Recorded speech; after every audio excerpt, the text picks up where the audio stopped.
Dan ini ya kemudian juga kan setelah itu Kiai Said mulai pertama ke Saudi dulu atau Irak dulu? Enggak, saya ke Mekah. Ke Mekah. Berapa lama di Mekah? Berapa? Dari S1 sampai S3 itu 13 tahun setengah. Iya. Sebenarnya 12 tahun, tapi terganggu Perang Teluk, Irak, Kuwait itu, iya. tahun 90. Nah, itu libur 1 tahun. Oh. Di Saudi libur 1 tahun. Jadi saya nganggur 1 tahun. Berarti 13,5 tahun di Saudi. Iya. Itu di satu kampus. S1 di King Abdul Aziz, jurusan dakwah. S2 di Ummul Qura University, Usuluddin. S3 juga sama Ummul Qura. Ummul Qura. Ya. Dan baru setelah itu ke Irak? Enggak, ke Irak cuma main aja. Enggak pernah kuliah di sana. Enggak pernah kuliah. Pernah. Berapa lama kalau di Irak? 1 bulan pernah. Di Mesir paling sering ke Mesir.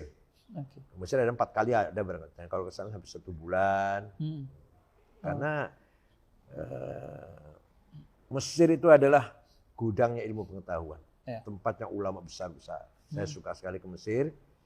Mau ketemu ulama model apa ada. Filosof, ahli tafsir, ahli hadis, semuanya ada. Iya, tasawuf, semua ada. Ada parakat, apa ya. Terus pernah ke Maroko juga.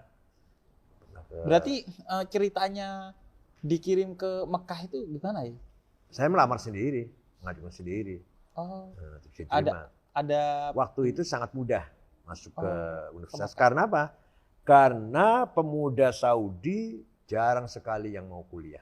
Itu tahun 80 ya, masih jarang. Saya itu satu jurusan 28 orang, hanya 1 orang Saudi. Yang Saudi, lainnya orang luar. Padahal dikasih uang, dikasih beasiswa pada. Karena apa artinya kuliah, dia bapaknya orang kaya, dia sendiri. Dia sudah punya semuanya. Ngapain kuliah? Iya. Dan itu berarti dapat kabar tentang beasiswa itu dari mana ya? Ya dari sini. Di pesantren berarti. Iya. Kemudian mendaftar. Dan sampai S3 di sana. Sampai S3 di sana. Nah, yang jadi pertanyaan adalah Arab Saudi tentu punya ideologi tersendiri dalam keislaman. Ya, Wahabi. Tapi Kiai Said itu meskipun 13,5 tahun di sana tetap dengan keaswajaannya. Bahkan dikenal sebagai seorang sosok yang sangat kritis terhadap Wahabi. Itu gimana caranya? Pertama, ketika saya baca buku-bukunya Syekh Muhammad Abdul Wahab, dangkal sekali. Sudhiyah, dangkal sekali. Tidak ada analisis akliyah. Tidak ada analisis bahas akli, nggak ada. Nah, kita yang hidup di dunia intelektual, akademis, ya inginnya baca kitab itu yang rasional, yang ada bahsul akli, yang ada naqd kritik. Nah, sedangkan Wahabi itu hanya doktrin. Yang saya kemudian saya baca semua. Kitab Wahabi saya baca. Iya. Tapi ya udah lewat begitu aja. Dan membaca kitab-kitab di luar Wahabi itu nggak ada masalah. Nggak ada masalah. Mohon maaf ya, saya jurusan Usuluddin. Berarti kan dibaca filsafat Islam, ilmu kalam, mantik, logika, perbedaan agama, ya, ada lagi ya analisis lah. Tapi saya baca sejarah sendiri. Sejarah Islam saya baca sendiri. Al-Kamil fit Tarikh lil Imam Ibnul Athir 13 jilid saya baca.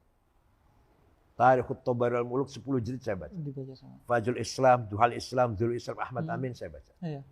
Itu yang menyebabkan Kiai sebenarnya lebih dikenal juga sebagai seorang yang ahli di bidang sejarah. Lumayan. Iya. Begitu pula qasidah, syair-syair saya banyak hafal kan. Iya. Padahal bukan jurusan saya. Iya, itu bukan jurusan saya. Jurusan saya itu filsafat Islam, tasawuf, logika, ilmu kalam.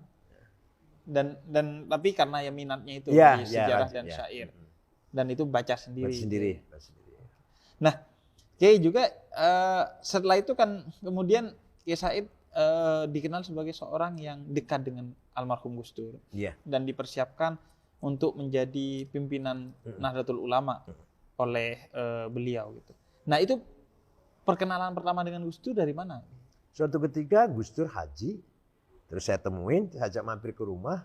Beliau masih melihat melihat kitab-kitab saya yang semuanya adalah Usuluddin, filsafat, tasawuf. Beliau tertarik, cocok sudah. Berarti ketemu yang pas gitu ya. Iya, Gitu. Segera bahasa Jawa ya. Segera selesai, segera pulang di Jakarta. Nggak usah pulang ke kampung. Ini kitab-kitab ini harus disebarkan di sana. Teman-teman harus paham semua. Jadi gini, kalau kita yang betul-betul membentuk fikrah Islamnya, alamul fikr Islami, dunia berfikir Islam, ya kita harus paham. Pemikiran Mu'tazilah, Khawarij, Syiah, Jabariyah, Qadariyah, Murji'ah, Ahli Sunnah. Harus paham itu. Itulah alamul fikr Islam.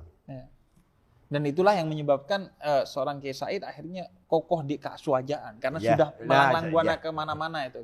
Ya bukan mana, saya belajar saya itu. Usuluddin kan itu jurusan Usuluddin itu. Jadi saya kalau cerita Syiah ya apalah. Orang mengatakan tidak sekali-kali bisa cerita Syiah kecuali dia orang Syiah. Pasti Syiah dia itu karena cerita Syiah apal sekali. Ya enggak. Itu pelajaran saya kok. Iya, pelajaran. Mau saya ceritakan Khawarij juga saya hafal. Saya ceritakan Murji'ah, Jabariyah, Qadariyah juga saya hafal. Iya. Pelajaran saya. Karena pembelajaran itu. Iya. Dan pembelajaran Kiai Said tidak hanya berbasis kepada apa yang dikuliahi, tapi yang diminati juga dipelajari ya. Iya. Dan itu pertemuan pertama dan kemudian intens hubungan dengan Gus. Nah, kemudian setiap haji beliau tidak mau di hotel. Pernah umroh dengan Kiai Nur Muhammad rombongan. Memisahkan diri dari rombongan di rumah saya. Pernah haji dengan Pak Harto. Pak Harto Gus Dur berangkat dengan Ketua Muhammadiyah, dengan Ketua NU.